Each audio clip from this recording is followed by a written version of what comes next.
Bienvenue sur DMG TV, les histoires mystiques. Si tu es nouveau sur la page, n'oublie pas de t'abonner, de laisser un commentaire, de liker et de partager. Tu vas raconter une histoire. Il y a un numéro à l'écran là sur le plus 237 655 81 90 17. Un numéro WhatsApp, envoie ton histoire par note vocale. Et on va jouer ici sur YouTube, Facebook, TikTok. Voilà. Donc n'hésite pas à t'abonner et d'activer la cloche de notification. Voilà. Je tiens d'abord à remercier tous ceux qui ont l'habitude d'envoyer les histoires. C'est grâce à vous qu'on a un concept aussi puissant parce que vous êtes nombreux à envoyer les histoires. Si je n'ai pas encore joué ton histoire, sache qu'on va forcément jouer ça à un moment donné. Voilà. On va commencer la première histoire. Écoutez attentivement s'il vous plaît et surtout, on ne juge pas dans les commentaires. Ok? Première histoire. Bonjour DMG, bonjour à toute la communauté. Commentez, likez, partagez afin que la communauté puisse s'agrandir. Merci encore DMG pour cette belle initiative. Je ne cesserai jamais de vous dire merci parce qu'au fil des jours, les histoires que j'écoute m'édifient moi-même. Et voilà quoi, ça me permet d'être plus vigilante et je les partage avec ceux qui sont autour de moi afin que eux aussi en retour ils soient édifiés. Bon, aujourd'hui, je viens vous raconter une petite histoire qui est l'histoire de ma famille. C'est une histoire dans laquelle je suis directement concernée parce que les acteurs principaux sont ma mère, son petit frère et un de leurs grands-pères éloignés. Bon, voilà, si je vais intituler cette histoire en toutes circonstances, apprenez à garder le silence. C'est le titre que je donne à cette histoire. Donc voilà, l'histoire se déroule, on est quoi? Je veux dire, on va faire un bond en arrière de 16 ans. Voilà, je suis en classe de première et un jour on m'appelle pour me dire que ma maman elle est très malade. Comme ça part de comme ça, ta mère est très malade. 2 semaines plus tard, ça ne va pas. Et pourtant, elle était suivie médicalement. Et après, ça va pas 2 semaines plus tard. Un après-midi, on m'appelle, non, ta maman est partie. Genre, pour dire qu'elle est décédée. J'étais tout effondrée parce que d'abord, l'origine de sa maladie, nous, on n'y comprenait rien. J'étais tout effondrée, tout abattue. J'ai pris mes dispositions vu que j'étais en capitale, elle est décédée en province, pour me rendre en province, afin de pouvoir, voilà, assister aux funérailles. Et lorsque je suis arrivée, son enterrement s'était fait parce qu'elle n'avait pas été conduite dans une morgue. Donc, quand je suis arrivée, on l'avait enterrée la veille. Et c'est le conseil de famille que j'ai trouvé au moment où j'arrivais. Il s'apprêtait à faire le conseil de famille. Et durant le conseil de famille, le petit frère de ma maman, qui lui était médecin, a pris la parole en public. En fait, il était tellement triste et énervé et révoltant en même temps. Déjà que nous étions orphelins de père, voilà qu'on nous prenait notre maman comme ça et c'était sa grande sœur à lui, n'était pas nombreux déjà. Donc, c'est un choc pour lui en fait. C'est cette grande sœur qui l'a élevée. Donc, lorsque mon oncle, il prend la parole, il sort comme ça en public que s'il arrive quoi que ce soit aux enfants de ma grande sœur qui sont dorénavant sous ma responsabilité, même si c'est une simple fièvre, quand je prends mon fusil, je sais sur qui je vais aller tirer. Il a parlé comme ça. Bon, déjà on revient en arrière. Quelques années, 7 ans auparavant, avant le décès de ma mère, lorsque mon papa est décédé, son grand-père, un de ses grands-pères éloignés, est venu voir ma maman pour dire, vu que tu es veuve, je vais te prendre en mariage, comme ça je vais te garder avec les enfants. Ma mère lui a répondu que t'es fou ou quoi? Moi, je ne vais pas devenir ta femme. Mon mari n'est pas décédé pour que moi je devienne ton épouse. C'est toi qui as tué mon mari ou quoi? En fait, ma mère, c'était quelqu'un action-réaction. Fallait pas la titiller. Hein. C'était une femme qui avait du caractère. Elle avait vraiment du caractère, mais derrière ça, une grande générosité. Et ce même grand-père, je me rappelle, il venait souvent chez nous. Mon papa prenait soin de lui, maman prenait soin de lui. En fait, quand il retournait, il manquait de rien quand il repartait au village. Donc, après que ma mère ait rejeté sa proposition, Il a laissé le temps passer. Il revenait à la charge. Ma mère rejetait toujours sa proposition. Viens rester au village. Je vais te garder. Et ma mère disait, mais tu es malade, il faut te faire soigner. Et donc, n'ayant pas supporté le refus de ma mère, il a mystiquement envoyé à ma mère le VIH. Donc, ma mère se retrouve un bon matin, ne se sent pas bien, ne se sent pas bien. Quand son petit frère qui est médecin la prend, l'amène à l'hôpital, on a fait des examens, on découvre qu'elle a le VIH. Elle tombe de nu, tout le monde tombe de nu. En fait, c'est comme un coup de massue sur nos têtes. Mais comme c'était une femme forte, elle s'est mise à prendre son traitement. Elle a accepté en fait que j'accepte, je prends le traitement. Mais malgré le traitement, sa situation ne s'arrangeait pas. Donc, ce qui prouvait déjà à suffisance que ce n'était pas naturellement qu'elle avait contracté ce VIH, c'est mystiquement on le lui avait donné. Donc, 1 an après l'annonce de sa maladie, malgré son traitement, quelqu'un qui paraissait bien en forme, bien portante, 1 semaine même avant son décès, elle est allée au culte, elle a dansé, en tout cas, elle a fait le show 1 semaine avant sa mort au culte. Donc, c'est le souvenir que les gens qui priaient avec elle avaient gardé d'elle. Donc, ça ne s'expliquait pas que subitement elle chute et elle meurt. D'où mon oncle, il porte la menace à notre grand-père en question en public. Les gens qui étaient là, qui étaient même de nos familles DMG, ils se sont levés. Comme le grand-père n'avait pas assisté aux obsèques de ma mère, ils sont allés dire à ce dernier que là où tu es là assis, voilà, on va donner mon oncle, mon défunt oncle personnel, le nom d'Yvon. Là où tu es là assis, Yvon a déjà proféré des menaces sur toi. Que si c'est l'un des enfants que sa sœur a laissé, ferme les yeux. C'est toi qui viens fusiller. Celui-là répond, ah bon? C'est ce qu'Yvon a dit de moi, oui. Et puis ce qu'Yvon, lui, c'est un homme qui est très impulsif, hein? Donc il faut vraiment te méfier. Le grand-père répond, ok, il n'y a pas de souci. DMG, 1 an jour pour jour passe. On découvre que mon oncle est atteint du VIH. Et même là, les résultats n'étaient pas sûrs. Parce que sur le papier de ces résultats, après son décès, quand on fouille dans ces documents, eux-mêmes, ils mettent encore à vérifier. Malgré le résultat qu'ils ont mis VIH positif, ils mettent encore à vérifier. Résultat pas, voilà, leur terme médical là, mais ce qui signifiait que les résultats n'étaient pas fiables. Et quand mon oncle découvre qu'il est malade, c'est déjà quelqu'un qui est dans le corps médical, il sait comment une maladie se contracte. Il fait le film dans sa tête, il tourne sa tête. Et c'est un homme déjà très orgueilleux de par sa nature. Il n'accepte pas la chose. Lui, il refuse de se laisser faire. Il refuse de prendre les médicaments et autres.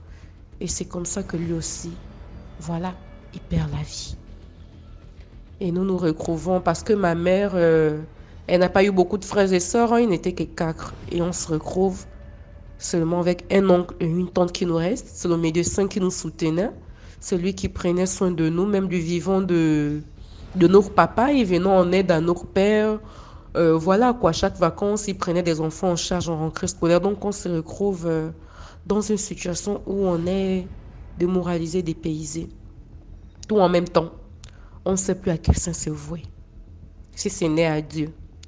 Et donc, mon histoire ici vient interpeller les gens sur le fait qu'il faut savoir garder le silence. C'est ça la moralité de mon histoire. Peu importe la douleur qui t'anime, mon frère et ma soeur, abstiens-toi de sortir des paroles en public. Même en privé, hein, quand tu es accablé par la douleur, ne parle pas, garde le silence. Parce que même la Bible nous dit de garder le silence devant Dieu. Dieu lui-même, il connaît parfois ce qu'il anime. Parfois, le gros de paroles que nous sortons, même là, n'est pas nécessaire. Surtout quand la douleur nous accable devant Dieu, garde le silence. Devant les hommes aussi, garde le silence. Parce que tu ne sais pas qui est qui autour de toi.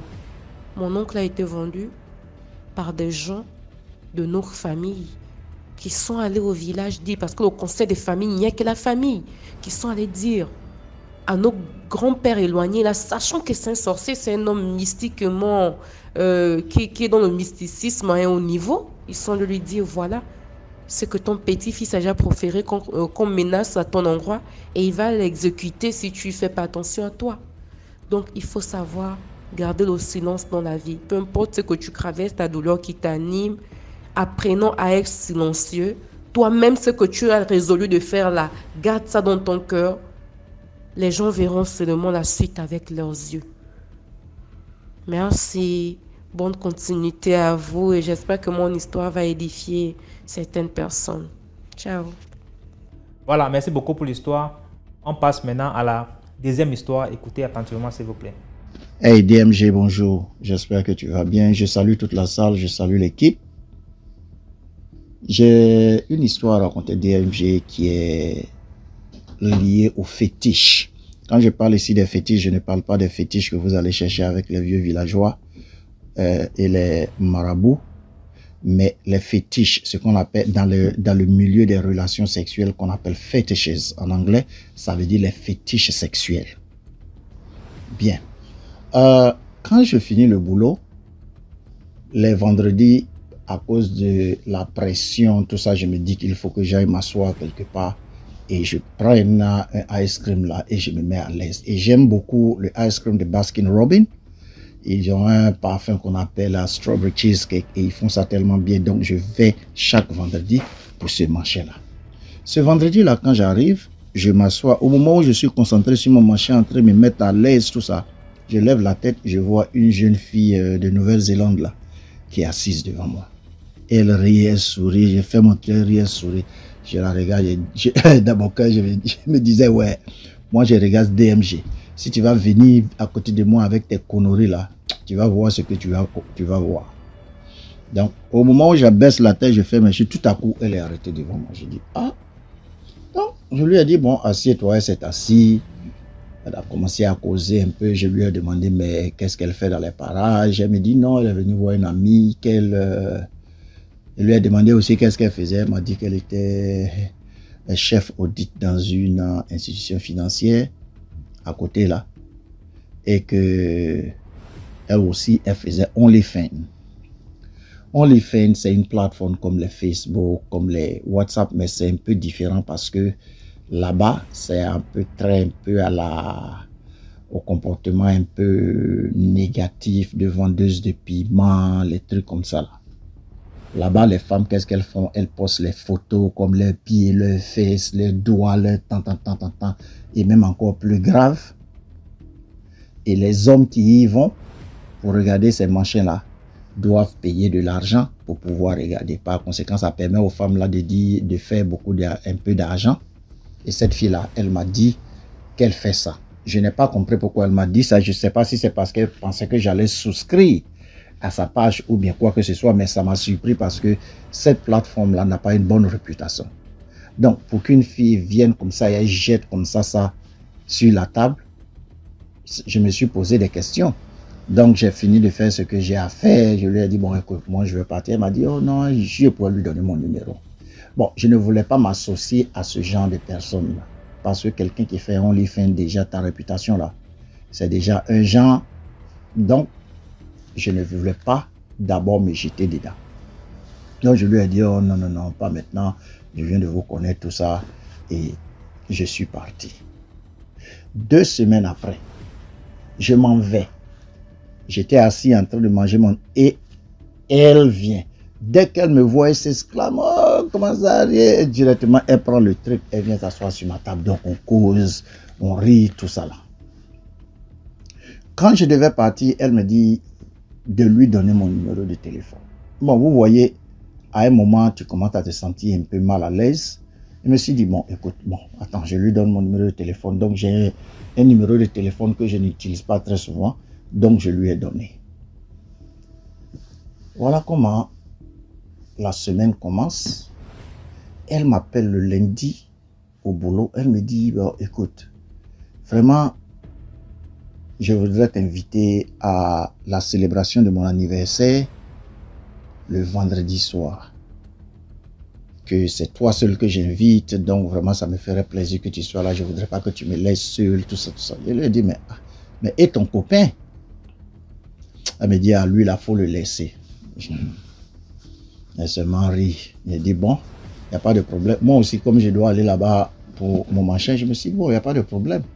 Donc, je vais. Il y a un restaurant thaïlandais qui est à côté là. Donc, on rentre là-bas. Donc, je lui ai demandé, mais qu'est-ce qu'il y a? Quand tu m'appelais là, tu étais très souriant au téléphone ou bien quoi? Tu as gagné le jackpot ou bien quoi? C'est ainsi que la fille là maintenant va se verser dedans. elle va commencer à me dire. Elle me dit non, dans son histoire de OnlyFans qu'elle a là, d'habitude, elle peut se taper les 300, les 400 chaque semaine, mais cette fois-là, elle a gagné 12 000 dollars. D'abord, ça m'a fait tiquer. Je lui ai dit 12 000 dollars. Mais les 12 000 dollars là, tu as eu comment? Elle me dit non. Il y a un monsieur qui avait acheté trois de ses photos de ses pieds, ses parties intimes et puis une autre photo là. Donc le monsieur a tellement aimé que le monsieur lui a fait une proposition. Le monsieur lui a envoyé un message pour lui dire une proposition qui a de 3 volets. La première proposition, le monsieur lui avait dit qu'il voulait qu'elle porte un slip noir pendant 6 jours et qu'il ne faudrait pas qu'elle fasse attention, même si elle va à la selle ou bien faire quoi que ce soit, que le slip n'est pas sale, que lui-même, son objectif c'est ça. Qu'il va sentir ça comme ça, que lui il aime ça, que ça c'est son fétiche. Ça c'est numéro 1. Numéro 2, le monsieur lui a dit que, demandait quand elle avait ses périodes. Le maire lui a dit que quand elle a ses périodes, combien de temps ça durait le monsieur? Elle a dit au monsieur que ça durait 10 jours. Le monsieur lui a dit bon, après, porte le slip noir. Après le deuxième jour, garde le même slip pendant 6 jours. Même s'il y a des taches de sang dessus ou bien quoi que ce soit, il n'y a pas de problème. Troisième, il lui a demandé de porter des chaussettes et de couleur noire. 6 jours. Après ça, qu'elle mette tout ensemble et qu'elle lui poste. Si elle reçoit, s'il reçoit, il va lui envoyer 12 000 dollars. Et la fille a fait exactement ça. Elle a posté, elle a reçu l'argent qu'elle devait recevoir du monsieur, l'argent que le monsieur devait normalement payer. Et au bout de 2 mois, le monsieur lui a envoyé les 12 000 dollars. Donc, on a fini de manger. Mais quand elle m'a expliqué la situation et que j'ai senti que la raison pour laquelle elle m'a invité était liée à ce genre d'argent bizarre, quand on est arrivé sur le dessert, je suis allé, je lui ai dit que j'allais aux toilettes. Donc, en sortant, j'ai déposé ma carte de crédit avec les gens là. Je leur ai dit de faire la facture et de prélever l'argent. Donc, c'est moi qui ai payé. Quand le temps arrivé qu'elle demande la facture, on lui dit que j'avais déjà payé. Elle n'était pas contente. Mais moi, je l'ai fait parce que j'ai fait la relation entre la raison pour laquelle elle m'a invité et surtout l'argent qu'elle allait utiliser qui venait d'une autre source qui pour moi était un peu bizarre. Donc, on est parti après le ice cream et puis on s'est séparés. Quelque temps après, elle m'appelle, elle me dit vraiment, elle a un grand problème, elle pleure au téléphone, elle veut m'expliquer. Donc, ce jour-là, je suis parti, mais avant de la rencontrer, je me suis positionné d'abord quelque part d'autre parce que je n'étais pas trop à l'aise. Je me suis assis à l'opposé du Baskin & Robbins où on va manger très souvent le ice cream. Donc, je me suis assis à l'opposé et je regardais tous ces mouvements. Elle était venue, elle était troublée, elle marche, elle regarde, elle tourne, elle regarde. Donc, je l'ai bien observé et je l'ai appelée. Elle a traversé la rue, elle est venue me voir, elle s'est assise. Je lui ai dit, mais qu'est-ce qui se passe? Je vois que tu es troublée. Elle me dit, non, vraiment, j'ai un petit problème. Je dis, qu'est-ce qui se passe? Elle me dit, tu sais, mon copain dont je t'ai parlé là, on avait décidé de procéder aux fiançailles. Mais sa condition était que avant qu'on se fiance, il faut que d'abord je sois enceinte. Même si c'est 1 semaine, 2 semaines, au moins il a la preuve que je suis enceinte et que je peux lui donner un enfant avant qu'on fasse les cérémonies de fiançailles. Mais elle a remarqué qu'elle a un petit problème. Depuis qu'elle a envoyé les machins là au monsieur qu'elle a rencontré en ligne, qu'elle ne connaît pas, elle se rend compte que c'est comme si toujours on racle dans son ventre. C'est comme si on nettoie. C'est-à-dire quelque chose passe dans son ventre, comme si la chose est en train de nettoyer quelque chose dans son ventre. Elle m'a dit que cette situation-là a été répétée. Et elle se rend compte que dès que elle pense qu'elle est dans une période de fécondité où elle va prendre une grossesse directement, rien ne se va. Elle dit que dès que ça se passe en même temps, elle sent qu'on racle ça. Donc, elle m'en a parlé, elle m'en parle parce que comme moi je suis africain, quand on donne des explications à certaines choses, on essaie de voir tous les aspects de la chose plutôt que expliquer à un blanc qui va considérer simplement l'aspect, comment on dit ça, l'aspect médical ou bien l'aspect temps. Donc, je lui ai dit, bon, écoute, moi, ce que je peux t'expliquer, c'est que j'ai trouvé cela bizarre. Parce que c'est bizarre qu'un monsieur va te dire de porter à 2 reprises des slips de couleur noire et une chaussette noire et te dit de faire des choses intimes avec et de les lui envoyer. Et plus grave encore, le monsieur te dit, le premier slip que tu portes, il faut que ça fasse 6 jours. Le deuxième, que ça fasse 6 jours. Les chaussettes que tu portes ça pendant 6 jours. Quand tu vois là, ça fait 6. Ça, c'est la marque de l'antéchrist. C'est la marque du diable. Bon, toi, tu es une blanche. Moi, d'où je viens là, c'est comme ça, je vois la chose. Donc, moi, je pense que ce monsieur-là a dû utiliser, et eu égard aussi à ce qu'on écoute sur DMG et tout ça, je me lui ai dit, mais le monsieur-là a dû utiliser ce genre de choses-là pour des rituels sataniques. Parce que le triple six, c'est quoi? C'est le Satan. Nous tous, on le sait. Elle me dit, ah non, elle ne sait pas, mais elle ne croit pas en ce genre de choses-là, donc vraiment, elle n'a pas vraiment fait attention à cela. Donc, voilà la situation. Donc, je vais profiter de cette occasion-là pour vous parler, surtout mes frères et mes sœurs, mais surtout les filles. Regardez, les fétiches des garçons là, ou les fétiches de je ne sais quoi là. Quelqu'un qui va te dire que non, moi c'est comme ça, j'aime faire l'amour, oh, moi c'est comme ça, moi j'aime que quand on fait l'amour, tu prennes ton slip, tu enfonces ça dans ma bouche et que je n'ai pas parlé, que tu m'attaches les bras, tu me fasses tant, tu me fasses tant. Là. Il faut que vous fassiez très attention. Ou bien des gens qui vont vous dire, je veux que tu fasses ça, je veux que tu fasses, il faut que vous fassiez très attention. Parce que les gens là, ils sont tapés dans l'ombre. Ils vont passer par tous les moyens là pour vous avoir. Et surtout de nos jours, vous les filles qui envoyez l'amour sur WhatsApp, et les garçons aussi vous envoyez l'amour sur WhatsApp. Quand vous faites tout ça là, vous ne savez pas d'abord qui est en train de regarder. Donc, il faut faire très attention à travers ce genre de pratiques là. Amen. Essayez vous-même de voir. Simplement un simple habit que tu as accroché, quelqu'un peut prendre pour te tuer. À plus, les gens même ils sont à distance quelque part là-bas et vous êtes dans votre chambre en train de, ils quittent là-bas pour vous trouver là. Ça veut dire que les gens là peuvent vous terminer avec n'importe quoi. Tout ce qui est privé, les choses qui sont personnelles là, ils peuvent utiliser ça pour vous atteindre. Donc vraiment, faites très attention avec vos pratiques. Moi-même, dans toute cette histoire-là, j'ai coupé en brousse. Ce que j'ai fait, j'ai changé mon numéro, cette fille-là, pour dire bien qu'elle va m'appeler, mais elle ne peut plus me joindre, à moins que, peut-être un jour, elle ne me croise pas en route, ou bien quoi que ce soit, parce que je ne veux même pas encore avoir quoi que ce soit à faire avec elle, et puis, au moment où on a causé quelque chose, à sortir de sa bouche, et puis essayer de rentrer dans moi, un truc comme ça, là.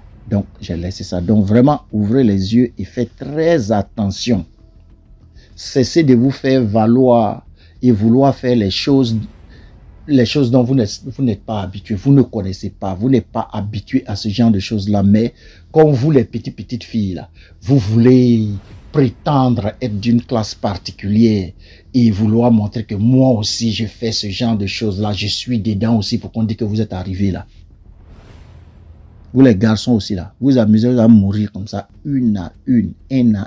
Les gens vont vous utiliser pour vous sacrifier, prendre vos étoiles pour faire ce qu'ils ont envie de faire avec. À bon entendeur, salut. Arrêtez vos histoires là. Ça ne vous envoie rien. Amen. Pourquoi est-ce que vous ne pouvez pas faire les choses de façon normale? Je sais que des fois, les manières de sauter, passer ici, là, c'est un peu différent maintenant. Oui, on comprend. Mais quand même, limitez un peu les dégâts quand même. Donc bon, ça c'est mon petit conseil. À bon entendeur, salut. Je ne pouvais pas garder ce truc-là parce que pour cette fille-là, je ne sais pas vraiment ce qui lui arrive. Mais quand quelqu'un te dit que depuis qu'elle a envoyé le marché, elle a remarqué que c'est comme si on lui nettoie le ventre chaque fois. Quelque chose tourne dans son ventre comme si on rate dans son ventre là. Je me dis que si elle a pu établir le lien entre ce truc-là et les trucs à envoyer à ce monsieur-là, c'est que quelque part, il y a une vérité. Donc, faites attention. Merci beaucoup. Merci DMG pour la plateforme. Likez et appréciez ce que ce jeune homme a fait. Allez, au revoir. Voilà, merci pour l'histoire. On passe maintenant à la troisième histoire. Bonjour, bonsoir à DMG et toute la communauté de DMG partout dans le monde. Et je vais raconter mon histoire. Le titre de l'histoire est que les esprits giflent mon grand frère. L'histoire se déroule en Côte d'Ivoire, à l'ouest de la Côte d'Ivoire. Ceux qui connaissent l'ouest de la Côte d'Ivoire, il y a beaucoup de choses qui se passent là-bas. Concernant la sorcellerie, les esprits, beaucoup de choses. Ça se passe dans la région du Tonki, dans les montagnes. Et c'était à l'époque en 2008. Pendant les vacances, on partait pas en ville. Donc on partait au campement, on partait faire des semaines là-bas. On partait faire une semaine là-bas. On pouvait monter le samedi et revenir au village le jeudi. Vu que non, on est une famille musulmane et puis le jour du marché aussi c'est vendredi. Bon, le samedi, quand on monte dans la voiture, toute la famille, le grand-père, nos parents, les petits-enfants, les enfants, tout le monde. Et on arrive au campement, on installe tout. Et notre campement est situé au centre même du champ de café. Et en ce moment-là, on labourait le riz. Le riz se trouvait à 1 kilomètre comme ça du champ de café. Et ce jour-là, on avait fini de labourer le champ et on est venu aux environs de 16h, 17h comme ça. Et on était là, on causait entre famille. Et vous savez, quand le crépuscule va arriver comme ça, c'est-à-dire vers les 18h là, il y a une fumée. Bon, ceux qui ont fait le village là, voilà, ils savent. Il y a une fumée qui monte un peu. Voilà. Donc, on était là comme ça et mon grand frère a vu la fumée. Lui, c'est quelqu'un, quand il voit, il parle. Quand il voit, lui, il parle. Donc, on était en train de jouer au billes, au campement. Et les parents jouaient au damier, d'autres jouaient au damier, d'autres jouaient aux cartes. Et les grands-parents étaient assis en train de raconter les histoires. Et on était là comme ça et mon grand frère a vu la fumée sortir du champ de café vers la goyavier ou le goyavier là. Donc, il s'est approché et quand il s'est approché un peu plus, il voit que non, la fumée monte encore plus et puis c'est beaucoup plus dense. Et en ce moment-là, il s'approche et puis il m'appelle. Il dit, je vais prendre un nom comme ça, hein. Comme je suis musulman, là, je prends un nom, Ibrahim comme ça. Il dit, Ibrahim, viens. Je viens. Et quand je viens, en ce moment, il est encore plus loin de moi. Il commence à dire, hey, regardez, ils sont venus. Et au moins, on commence à rendre compte, on a entendu un cri là-bas en même temps. Il a crié, et puis il est tombé. Quand il est tombé, il s'est évanoui. Et j'étais obligé maintenant de crier, d'appeler les parents. Quand ils sont venus, ils ont vu la fumée. Et on l'a pris, on l'a envoyé dans la maison. Dans ce cas-là, maintenant, le grand-père maintenant a pris de l'eau et puis il a parlé là-dessus, il a dit quelques sourates là-dessus, il a versé sur lui. Il s'est réveillé, on lui a demandé qu'est-ce qui s'est passé. Il dit que non, il a vu des gens coucou, des personnes coucou. Et l'une d'entre eux l'a giflé. Donc, au début de ce jour-là, nos grands-parents nous ont dit que non, à partir de 17h, 18h, on ne doit plus rentrer dans le champ de café. Et puis ce qu'on voit, il ne faudrait pas qu'on dit. Dès que tu vois net, tu vas dans la maison où tu t'approches d'une grande personne. Donc, la morale de l'histoire est que non, c'est pas tout ce qu'on voit qu'on doit dire. Merci bien. C'était mon histoire. Likez, partagez et abonnez-vous. Merci pour l'histoire. Commentez, likez, partagez. N'oubliez pas de liker, s'il vous plaît. 4e histoire. Bonjour DMG. Bonjour. Bon, je vais vous raconter mon histoire. Elle date de, je peux dire, 15 ans, plus ma fille, elle est dans les 10 ans maintenant. Mais c'est mon histoire à moi-même. Je vivais dans le Cameroun, je suis au Cameroun, quoi. Je vivais avec mon père et ma mère, mes frères et sœurs. Et à l'époque là, on était encore au nombre de 4, donc 2 filles, 2 garçons. Bon, ma maman était la nièce d'un grand type du pays, donc je vais taire le nom, je ne peux pas dire de plus que ça redevient encore notre problème. De peur que ça redevienne notre problème, tant pour moi. Et mon papa était le petit frère à la femme du grand type du pays. Comme ça qu'on restait donc dans une ville au Cameroun. Bon, à l'époque là, on appelait, donc quand vous restez dans ce quartier-là, on se disait que c'était le quartier des bosses, dans le quartier des grands types, quoi. C'est là qu'on restait. Voilà, bon, mon histoire commence avant que j'aille rejoindre mon papa et ma maman, parce que mon papa ne travaillait pas à l'époque. C'est comme ça où sa soeur l'a fait travailler dans une société camerounaise. À l'époque là, je restais encore au village. Je suis donc allée passer les vacances chez la grande cousine à mon papa dans son village, là où elle était en mariage. Toujours là, et Bolova, mais un peu éloigné de la ville. Bien éloigné de la ville. Tout a commencé quand je suis rentrée de congé. Je suis rentrée, je suis allée couvrir ma maman là où elle habitait, dans le quartier de Beauce. Mes frères et moi, nous sommes allés couvrir ma maman parce qu'à l'époque, ma maman est partie avec la plus petite. Nous sommes y allés couvrir la maman, on nous a inscrits à l'école. On fréquentait 1 an, 2 ans. La 3e année, tout a commencé. J'ai commencé à avoir des rêves là où il y avait des choses qui me poursuivaient dans le camp. Parce qu'on restait dans un camp, donc bon, la maison était dans le portail et on avait des gardes, des policiers qui montaient la garde, des hommes en tenue, quoi. Voilà, donc maintenant, je commençais à avoir des rêves, faire des choses. Bon, moi, comme j'étais encore naïve, petite, je ne connaissais rien, je ne connaissais même pas ce qui se passait. Voilà, un jour,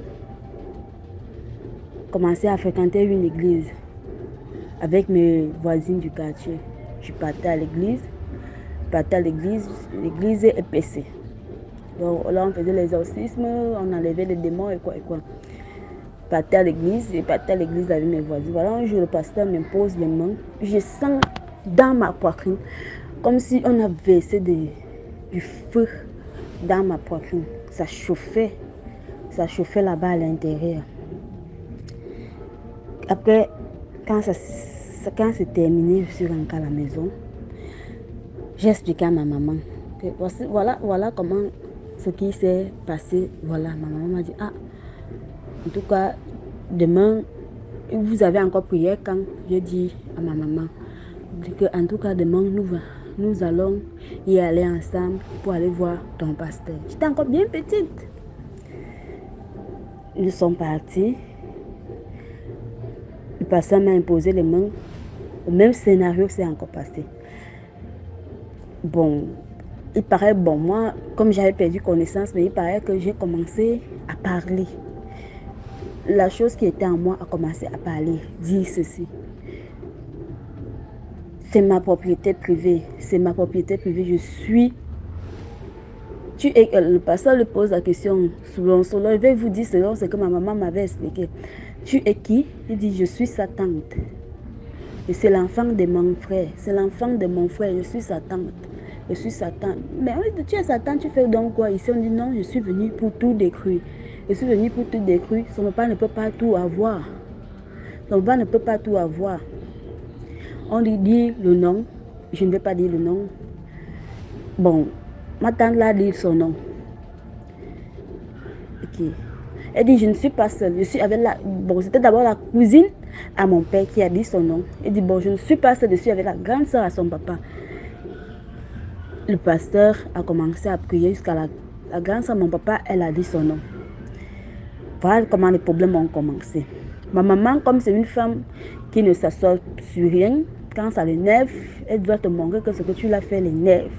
Ma maman a commencé à parler, partie voir le grand frère, mon papa, que comment est-ce que ma belle-soeur peut faire ça à mon enfant comme ça, comme ça. Donc le grand frère de mon papa, au lieu de prendre la chose normalement, il a plutôt pris la chose en chaud. Ils ont amené le problème à l'assise côté familiale. Comme ça que le grand sœur,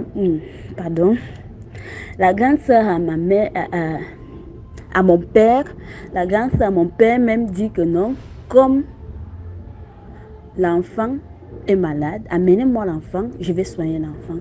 Moi aussi, j'ai ma petite fille qui a le palu. Le palu monte souvent comme ça.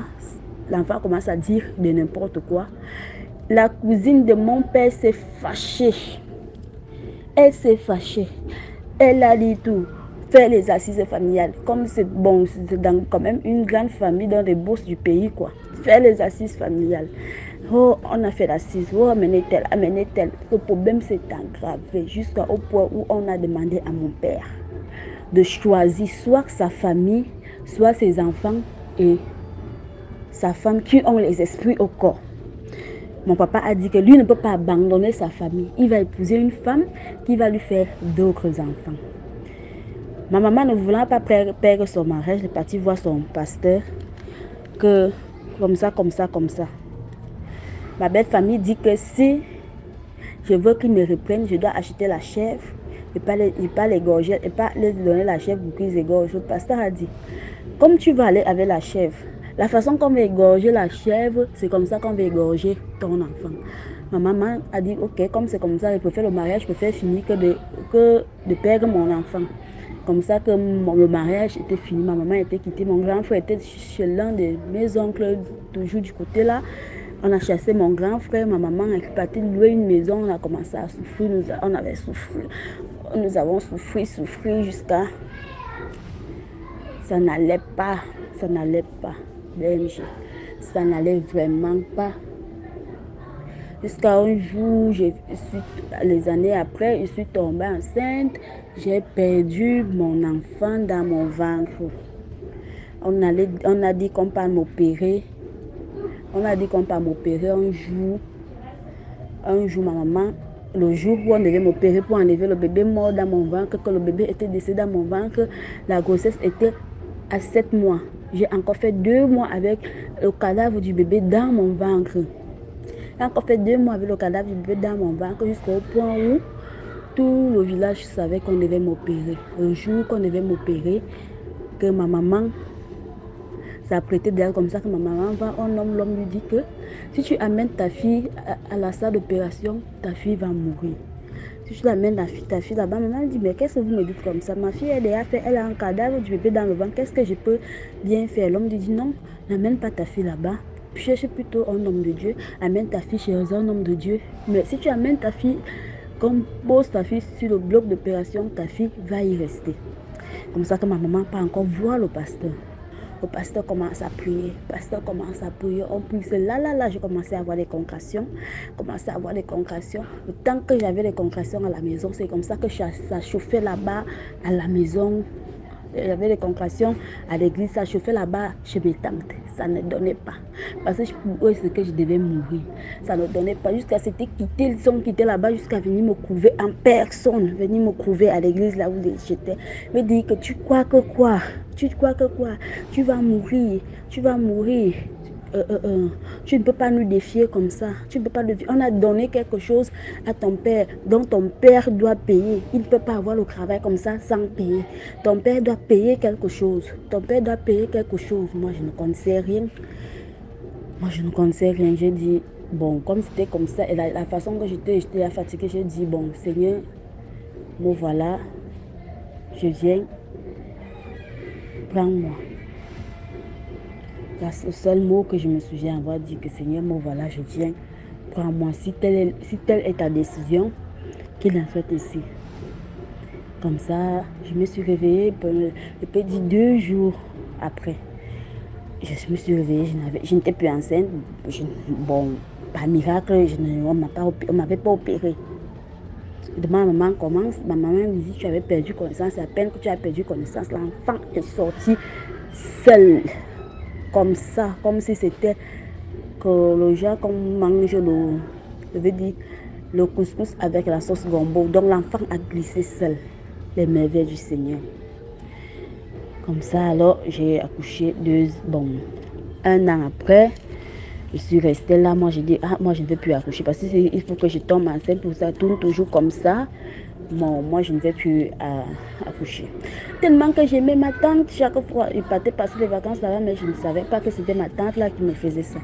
Maintenant, j'ai pleuré je suis allée chez mon papa, j'ai pleuré que qu'est-ce que moi j'ai fait. Quand tu es parti, vous avez signé vos choses. Moi, j'ai fait quoi dedans? Que je vais mourir dedans. Qu'est-ce que j'étais bien fait du mal? Mon père a commencé à pleurer. Mon père dit que lui-même, en acceptant le travail, il ne savait pas qu'il y avait une condition derrière. Comme ça, je tombe enceinte de ma fille que j'ai maintenant. Le même scénario peut se passer. Comme son père, c'est un Intchoumou. Jean du Gabon. Son père dit, il avait vu ça depuis. Son père dit que il pas dit à ma mère qu'il faut dire aux gens de la famille de son père qu'on ne blague pas avec tout le sang. Quand ils vont encore venir, eux-mêmes ils vont écouper. Comme ça que la sœur de moi, j'étais au village là-bas, vers Ankebol-Va, qui est aussi dans le village de mon mari. C'est comme ça qu'en route, je vois la cousine à mon père. En pleine journée, descend dans une voiture noire. Elle descend, elle m'appelle. Donc c'était comme si on m'avait hypnotisé, comme si quand elle m'appelle, je me lève, je veux partir. Le père de mon enfant sort. Le père de mon enfant dit stop, tu pars où? Tu ne te poses pas la question que qu'est-ce qu'elle est venue faire ici. Elle a fait comment pour connaître que tu es ici. Le père de mon enfant lui a dit que comme tu es venu, c'est comme ça que tu vas rentrer. Et quand tu vas rentrer, tu vas aller mourir. Je vous ai dit que je vous ai laissé la nouvelle qu'on ne blague pas avec le sang de n'importe qui. On ne blague pas avec les sang de n'importe qui. Comme tu vas rentrer. Moi, donc, ça me faisait un genre de quand on me dit que c'est ma tante là qui peut me faire la façon qu'elle m'aimait. Moi, quand je lui ai vu, je dis peut-être qu'elle est venue me chercher. Peut-être qu'elle veut m'amener à l'hôpital. Peut-être qu'elle veut quelque chose à me donner. Tellement qu'elle était naïve. Comme ça, quand ma tante là était rentrée, 1 mois, on m'avait appelé qu'elle est décédée. Bon, mon père, lui, il est devenu, mon père, comme presque fou, parce que mon père boit même si c'est mal l'odeur de l'alcool, il devient fou. Donc, la conclusion que peut tirer dans cette histoire, c'est que faisons très attention à notre entourage, surtout dans notre famille. Parce que la cousine de mon père voulait me prendre comme ça, pas la complicité de la grande sœur à mon papa même, qui a dit ce qu'on dit souvent chez nous, que les fourmis ne traversent jamais le pont, jamais l'eau sans le pont. Donc c'est la grande sœur à mon père qui était le pont, qui voulait me faire graver. Tout ça pour ça, parce qu'ils ont... Donc, ils voulaient faire le genre que, comme ils ont donné le travail à mon père, en échange, mon père devait lui donner l'un de ses enfants. C'était comme ça. Donc, comme ma tante là, elle-même, je ne sais pas la bagarre qui s'est passée entre mon père de mon enfant et ma tante. Mais justement, j'ai mon enfant. Et je me suis même séparée de son père. Je suis même derrière moi, je suis hors du pays, je suis en Guinée équatoriale. Bon, je peux dire, le titre de l'histoire, c'est que ma tante voulait ma vie. Ma tante voulait ma vie contre le travail de mon père. Ma tante a offert le travail à mon père pour avoir ma vie. C'est ça. Bon, sur ce, bonne journée, abonnez-vous et partagez les histoires. Sinon, c'est très intéressant, ça nous aide à connaître quand une telle chose arrive. Tu connais donc que non, ça va finir comme ça. Sinon, jusqu'à maintenant, dans ma famille, ça ne va pas. Ça ne va toujours pas. Parce que ma mère ne peut pas pardonner. Mon père est là. Imaginez ça, le cœur de mon frère, ça ne donne pas, ça ne va pas. Nous sommes là comme ça, on vous force, non. Merci pour l'histoire. Commentez, likez, partagez. Voilà, on passe à la 5e histoire. Bonjour, bonjour toute la communauté. Vous allez bien, j'espère. Merci encore de m'accueillir. Merci à vous de liker, de partager, de vous abonner, de commenter. Gros big up à toi, DMJ TV. Merci pour tout ce que tu fais pour nous. Voilà. Aujourd'hui, je viens vous raconter 2 histoires en une. Donc, je vais vous raconter 2 histoires en 10 minutes. Si je déborde, ce ne sera pas trop. Donc, merci de me l'accorder. Voilà. Et la moralité et les titres, chacun va trouver. Donc, la première histoire, c'est l'histoire d'une jeune fille qui était une prostituée. Donc, on va appeler le chien par son nom. Elle faisait la prostitution la nuit, elle tournait à chercher ses clients. C'est comme ça, un soir, elle tombe sur un homme, et l'homme là, c'était un gardien du cimetière. Donc, il gardait un cimetière. C'est comme ça, il dit à la fille que bon, on ne peut pas aller prendre une chambre pour une nuitée, voilà, ou pour quelques heures, parce que moi aussi, je travaille la nuit, je garde le cimetière là. Donc, si on peut s'embrouiller là, et puis voilà.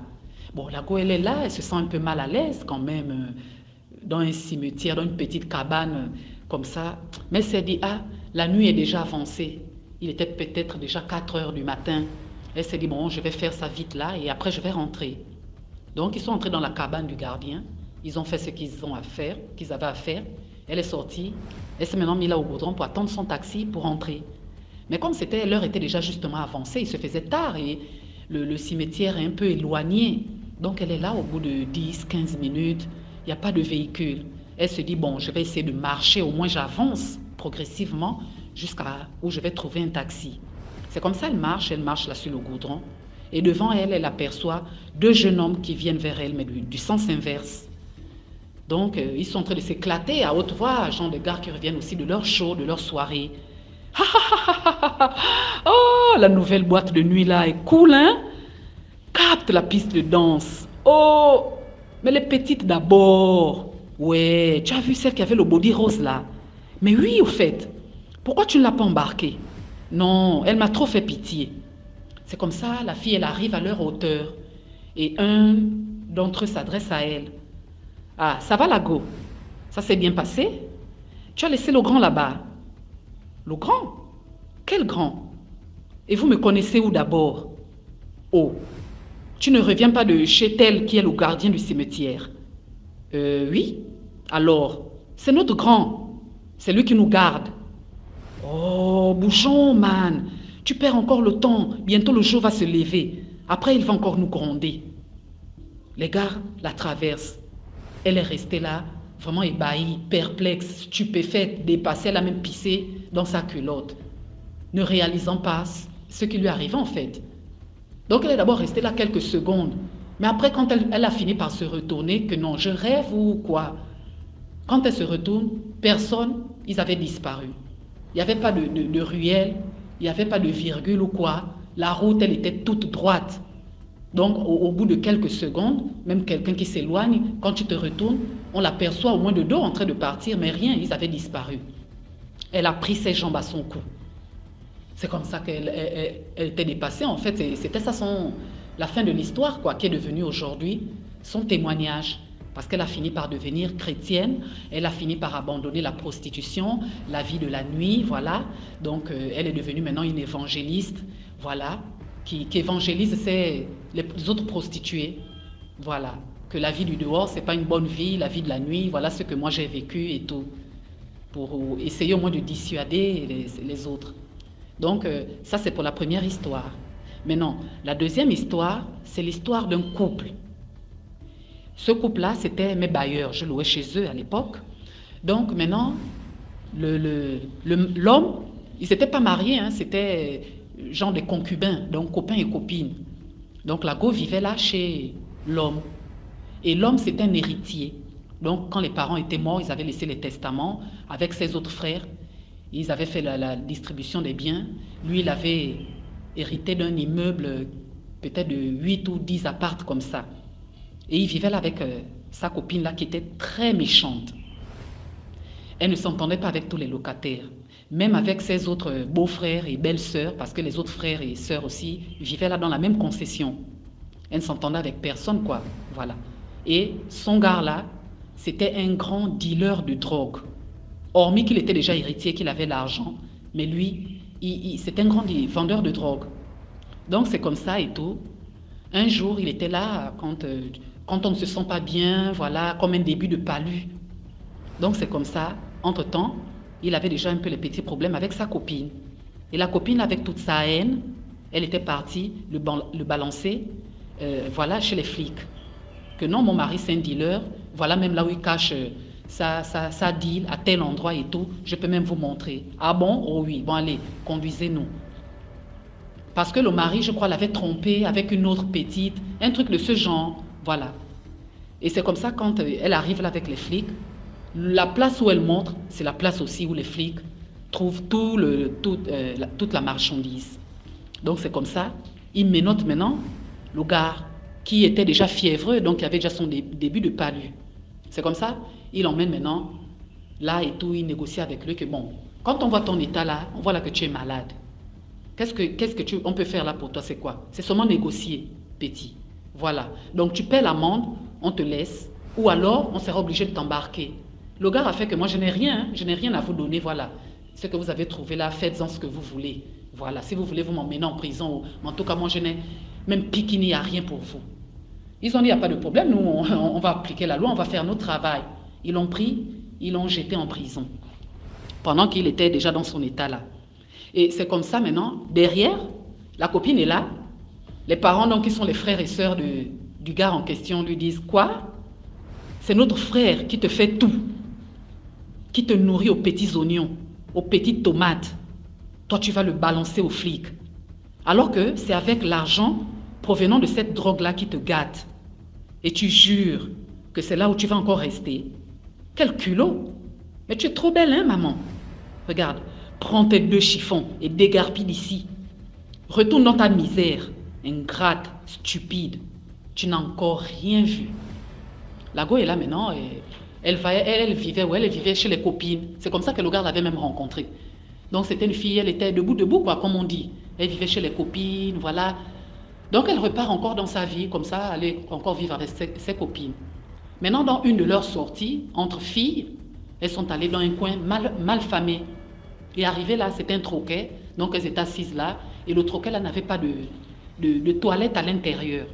Donc les clients étaient obligés de sortir du troquet, aller à l'arrière, à l'extérieur, donc à l'arrière même, pour se soulager. Et c'est comme ça, voilà, pendant qu'elles buvaient les bières là, voilà, comme la bière fait pisser. Donc au fur et à mesure, elles allaient là derrière, comme tout le monde, aller se soulager. Maintenant la fille là, voilà, elle va derrière, une énième fois, pour se soulager. Elle ne revient plus, elle ne réapparaît plus au troquet. Donc les autres copines, ses copines sont là, elles attendent, elles se disent que, ah, depuis là, l'autre ne vient pas et tout. Dans l'ivresse de l'alcool, elles se sont dit, bon, ça va, elle est peut-être rentrée. Nous, si on est fatigué, on va aussi devoir rentrer. Certainement, on va la trouver à la maison. Quand elles arrivent à la maison, l'autre n'est pas là. Elles se sont dit, bon, certainement, elle est rentrée avec quelqu'un et tout. Bon, de toute façon, elle va rentrer. Elles se sont endormies avec la fatigue, l'alcool et tout. C'est au matin qu'elles se rendent compte que finalement, l'autre n'était pas rentrée et tout. Mais le matin là aussi, derrière le troquet en question, il y avait une habitation. Et le patriarche de cette habitation, quand il s'est réveillé au petit matin, il a vu le corps là dans sa cour, parce que sa cour était carrément derrière le troquet. C'est comme ça qu'il a réveillé ces grands garçons là, que venez, ramassez-moi ça, vous partez me mettre ça au goudron là-bas. Je ne veux pas les interrogatoires ici, on va venir me poser les questions et tout. C'est comme ça le corps là est resté au goudron de 6 h jusqu'à 16 h du matin. Ça avait même causé un embouteillage monstre. Un corps qui avait été découvert, voilà. Et les sapeurs-pompiers, les gens de la morgue là étaient venus ramasser le corps là. De 6 h, c'est à 16 h qu'ils étaient maintenant venus ramasser le corps là. Et c'était un jeudi. Donc le corps avait été découvert le vendredi. Mais elle était morte le jeudi dans la nuit. En fait, on peut dire dans la nuit de jeudi à vendredi. C'est comme ça maintenant la nouvelle se propage, non? Son corps se retrouve maintenant à la morgue. Tout ça là, le gars, il est emprisonné. Voilà. Et maintenant, c'est comme ça, jusqu'à la nouvelle était quand même arrivée aux oreilles du gars. La mort de quelqu'un, c'est comme une traînée de poudre. Elle meurt un jeudi, comme je vous dis. Donc, une semaine, jour pour jour. Le jeudi qui a suivi, le gars, il est mort en prison. Moi, comme j'étais restée chez eux, en tant que locataire, j'avais peut-être fait 6 mois. Et on s'était séparés en queue de poisson avec le couple là. La femme était vraiment très méchante. L'homme, il était bien, il était flex. Mais à cause de l'amour pour la femme, l'amour qui l'aveuglait, donc il était là et il se rangeait de son côté. Voilà, il fermait les yeux comme on dit. Mais non, c'est comme ça. Donc moi, je n'avais plus de leurs nouvelles. 1 an était passé. Donc quand l'histoire là arrive, quand les deux meurent et tout, 1 an était déjà passé. C'est comme ça, un jour là, en fait, j'avais d'abord fait un rêve. Voilà, j'avais fait un rêve une nuit où je dormais. Dans la nuit là, je me retrouve comme ça devant la prison centrale. Et je vois la fille en question, bien habillée, avec une robe et des gants, en blanc quoi. Elle marchait et puis, dans le rêve, je l'ai vue, elle entrait dans la prison, mais elle n'ouvrait pas les portes quoi. Elle entrait genre comme on voit dans les films, à travers les murs, le portail, elle rentrait comme ça à travers le portail, à travers les murs, jusqu'à la cellule de l'homme. Donc quand elle arrive là, elle le bouscule. Johnny, réveille-toi, je suis venu te chercher, allons. Lui aussi, il était seulement émerveillé de voir ça, Gaujean, que oh, ça fait longtemps, mon Dieu, mon amour que j'aime. Il a seulement tendu la main et il a suivi. J'avais fait ce rêve-là. Donc quand je m'étais réveillée, je me suis dit, mais mince, pourquoi je rêve les gens là? Les gens qui sont mes ennemis, on s'est mal séparés et tout. Bon, j'ai banalisé. Je suis passée à ce que j'avais à faire. Maintenant, c'est comme ça. C'était pendant l'année là, au bout de toute l'année là, que quand je n'avais plus de leurs nouvelles et tout. Qu'en sortant maintenant un jour, je rencontre maintenant un autre locataire, un autre voisin, qui était aussi mon voisin, qui louait aussi là avec nous et tout, un appartement à l'immeuble là. Donc celui que j'avais rencontré comme ça au cours de ma sortie, on se salue comme ça faisait longtemps et tout. Et il me dit, ah ben tiens, au fait, tu es au courant pour Johnny? Je sens qui? Johnny? Notre Johnny et tout. Il me dit, mais oui, Johnny est décédé et tout, en l'espace d'une semaine avec sa copine là. Mais je tombe de nu, je sens qu'il me raconte maintenant bien l'histoire, comment ça s'était passé, comment les belles-sœurs et les beaux-frères l'ont foutu à la porte, comment elle a trouvé la mort dans un coin malfamé. Et comment une semaine plus tard, l'homme aussi est mort là-bas, étant en prison. C'est comme ça que je fais la rétrospective, donc le rapprochement avec le rêve que j'avais fait, où elle allait chercher le gars dans sa cellule en prison pour l'emmener. Et c'est comme ça que le voisin là, quand je raconte même le rêve aussi au voisin, il me dit, mais le rêve là même, lui aussi, l'ancien voisin là me dit que lui aussi il avait fait le rêve. Mais il était encore, pendant ce temps, il était encore, parce qu'il avait déménagé, c'était maintenant après la mort du couple. Donc le bailleur, quand lui-même il meurt et tout, il y a d'autres qui ont vu que nous on ne peut plus rester là, on préfère partir. Mais il dit que non, il avait fait le rêve même la nuit où le gars là était mort en prison. Mais il avait croisé le couple qui était bien habillé. Et voilà, il les demandait, mais tiens, vous allez où comme ça? Ils étaient main dans la main. Et la femme qui répondait même que on va à une fête où on est attendu. C'est comme ça. Donc j'étais maintenant là dépassée, que oh mon Dieu, j'étais rentrée chez moi, je n'avais même plus l'appétit, je pensais seulement quoi, comment on s'était séparés en queue de poisson. Voilà comment c'était tragique, leur mort. Et c'est comme ça que je m'étais mise en prière avant de dormir. Genre, voilà, Johnny, pardonne-moi de là où tu es. On s'est séparés en queue de poisson. Je n'étais même pas au courant. Vraiment, je te demande pardon pour tout ce qui s'est passé entre nous, quoi. Genre, pour apaiser un peu les cœurs, les tensions. Parce que quand l'autre meurt et que vous vous êtes mal séparés, il y a toujours un pincement et tout. Après ma prière, je dors, non, tranquille. Mais le rêve que j'ai fait, le violent rêve, Johnny en question, en train de me poursuivre nerveusement. Il était carrément, non, effrayant, très nerveux. Il me poursuivait, je courais comme ça là dans le rêve partout, genre que, oh mais qu'est-ce que tu me veux? Mais qu'est-ce que tu me veux? Je courais comme ça, il était derrière moi, furieux, menaçant. Il s'est arrêté un temps, il m'a juste menacé du doigt. Ne recommence plus à me perturber. C'est comme ça que je me suis réveillée. Wow, Seigneur, ça c'est quel cauchemar. Avec la peur là, j'ai même allumé la télé, j'ai un peu mis une chaîne chrétienne là, où il y avait des chansons qui passaient. J'avais maintenant peur de me rendormir, j'ai veillé comme ça jusqu'au matin. Et c'est, voilà, c'est là où j'ai vu que, c'est pas bien, quand on se sépare avec l'autre, il faut toujours vraiment demander pardon. En fait, même si vous ne reprenez pas l'amitié, mais demandez toujours pardon, c'est important, quoi. Voilà, au lieu de rester toujours comme ça dans la rancune, parce que quand l'autre part, on ne sait pas souvent dans quelles conditions, et puis, voilà, toi qui restes derrière, ça te fait toujours le pincement, comme une petite douleur. Voilà, donc c'est un peu ça, les deux histoires que j'ai tenues à vous raconter. J'espère que je n'ai pas débordé les 10 minutes. Merci encore de m'avoir écouté. Maintenant, à chacun de trouver sa moralité, de donner son titre. Bisous, bisous à vous. À très bientôt pour une autre histoire. Merci. Merci beaucoup pour l'histoire. Maintenant, on va passer à la 6e histoire rapidement. Coucou DMG, bonsoir DMG, bonsoir la famille DMG, j'espère que ça va. Et le vendredi, j'espère que ça s'est bien passé chez tout le monde. Sinon de mon côté, ça va bien par la grâce de Dieu, ça va bien. Donc aujourd'hui, je vous apporte une histoire qui m'a été racontée par une sœur à moi qui était partie au Bénin en 2017. Donc la sœur me fait savoir qu'en 2017, quand son enfant était malade, donc il était parti au Bénin. Donc la sœur était partie au Bénin avec son enfant pour se faire guérir là-bas pour son enfant. Donc, elle était partie à une église.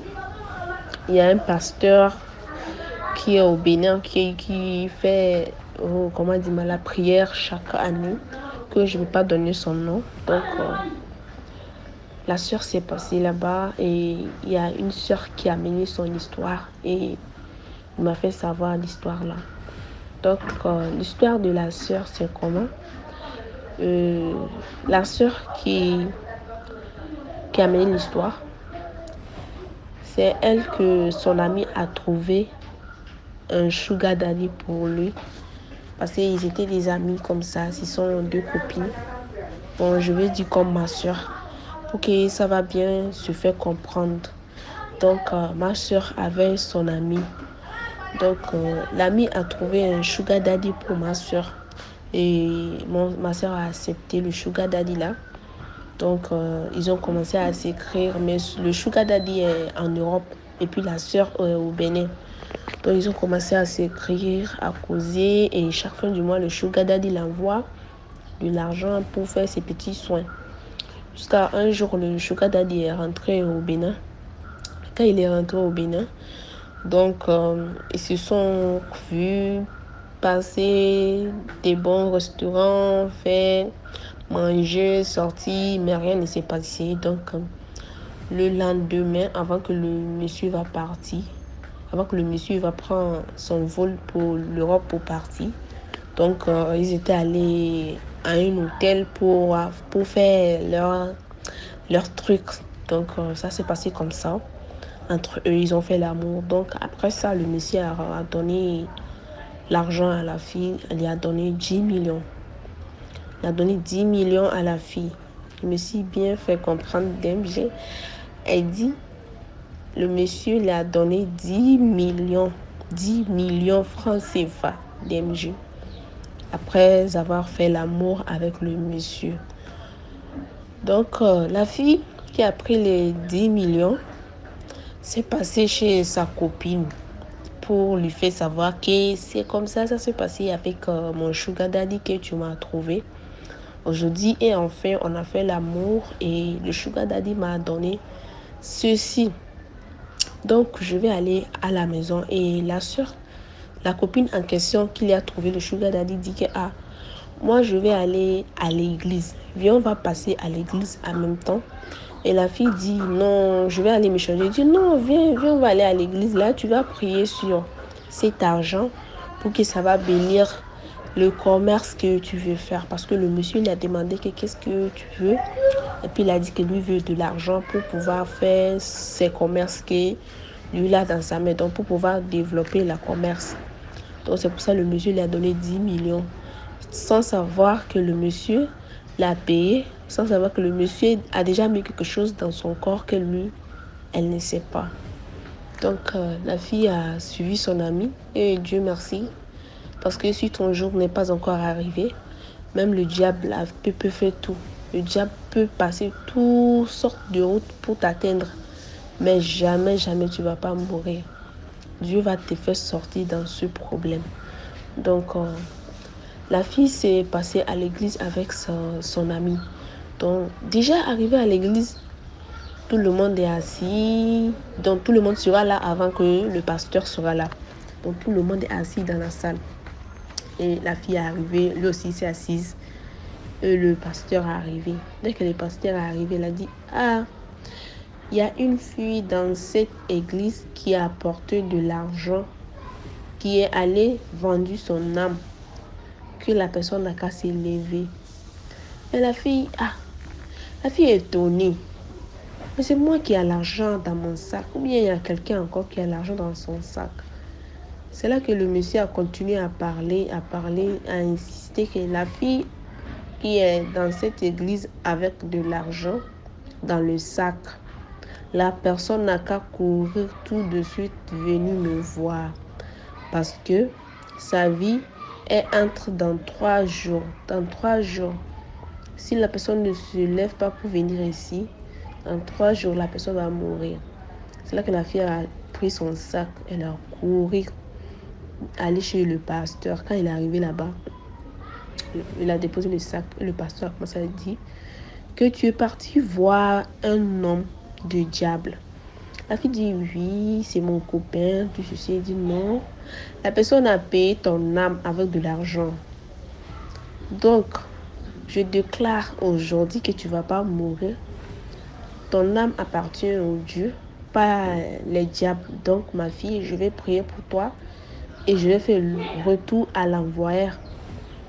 Je vais prier beaucoup, ma fille, tu ne vas pas mourir. Dieu est avec toi. C'est pour ça que Dieu t'a amené ici. Donc, la fille en question a commencé à paniquer.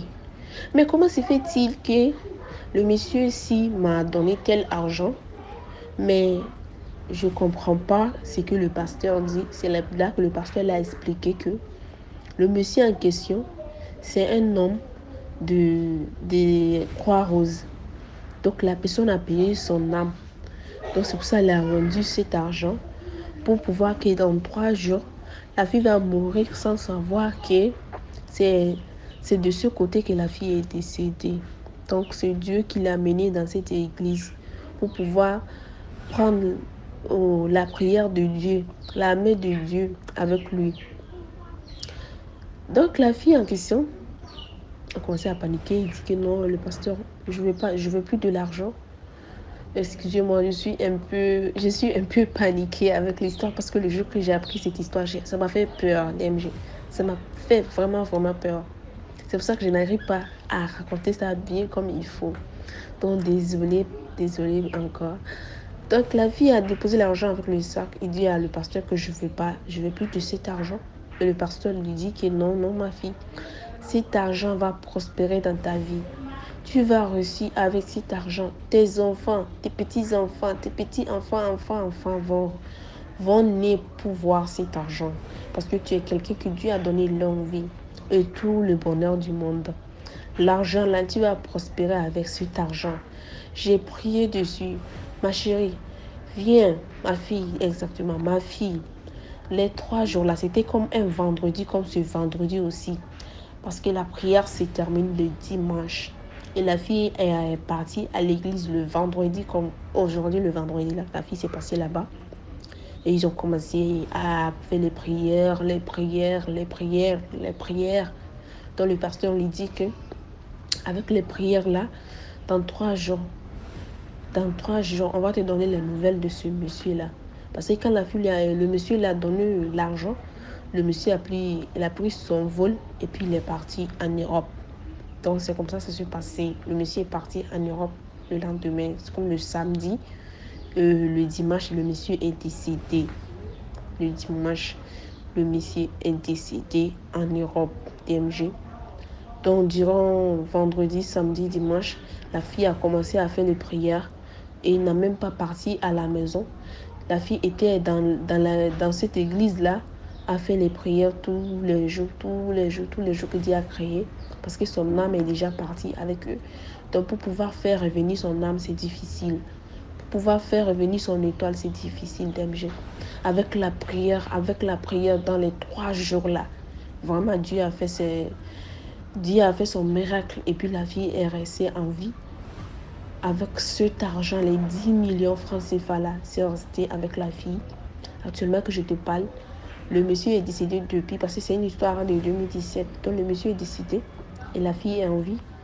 Donc après, une semaine après, la fille a ouvert son boutique parce que l'histoire s'est passée bien. Le monsieur est décédé. Avant que le monsieur va décéder, comme on a envoyé le photo de la fille, le monsieur là, on a envoyé ça à la fille. La fille a donné ça, le pasteur, on a mis ça sur le cran plat pour que tout le monde va voir ce qui est là-bas. Le monsieur est devenu noir et son ventre était gonflé et puis c'est sorti comme ça. Et ce que le monsieur est devenu noir, on dirait que quelqu'un qu'on a mis sur le feu. DMG. Donc c'est pour dire à mes soeurs de faire très très attention. Vraiment. Si quelqu'un te donne un cadeau, ma soeur, mes frères, parce qu'il y en a maintenant, les femmes aussi font ça. Si quelqu'un te donne un cadeau, ma soeur, désolée. Si quelqu'un te donne un cadeau, quelqu'un te offre quelque chose, ma chérie, prends le temps pour prier. Faut prendre le temps pour prier Dieu, pour remercier Dieu. Si quelque chose de malheur que la personne t'a donné, Dieu va faire telle sorte que le malheur là va devenir quelque chose de bonheur pour toi. Donc vraiment, on doit être éveillé. Vraiment, parce que le monde là qu'on vit maintenant, c'est difficile. Et bientôt même, c'est fin d'année ça. Bientôt, c'est fin d'année. Aujourd'hui, le 1er. Vraiment, c'est fin d'année ça. Les 3 mois qui restent, c'est la guerre. Parce que dès qu'on a commencé 2023 là, tout ce qui s'est passé, c'est pas petite affaire. Il n'y a que des morts. Nous qui sommes en vie, que Dieu nous donne la santé et longue vie. Parce que maintenant là, c'est difficile, DMG. C'est tellement difficile. Partout où tu passes là, il y a le diable là-bas. Donc on doit faire très très attention. Tu veux sortir de chez toi, tu pries. Là où moi je suis là, je parle seulement que j'ai pris DMG. Vraiment, j'ai dit que je ne prie pas comme Dieu le veut. Mais un peu que je fais, Dieu prend ça pour m'éveiller. Dieu prend ça pour me pardonner de tous mes péchés. Parce que nous-mêmes là, c'est nos péchés qui nous donnent la route de faire ce genre de trucs. Parce que nos péchés sont beaucoup. On ne prie pas. On ne reste pas avec Dieu. On ne fait pas ce que Dieu a dit de faire. Vraiment, on doit vraiment faire très très attention. Parce qu'avant-hier, il y a une sœur de moi qui a failli perdre sa vie. Et avec tout ça, ça me rend folle, DMG. Donc, on doit faire très très attention. C'est mon histoire, ça. Et bonne soirée. Longue vie à tout le monde. Que Dieu nous protège de toutes sortes de malheurs. Donc, bisous et je reviens avec une autre histoire. Salut. Voilà, c'était tout pour aujourd'hui. Merci d'avoir regardé jusqu'à la fin. On se reprend demain à 12h00 pour une nouvelle vidéo. Surtout, n'oubliez pas de partager et d'inviter beaucoup plus de personnes à s'abonner à la chaîne.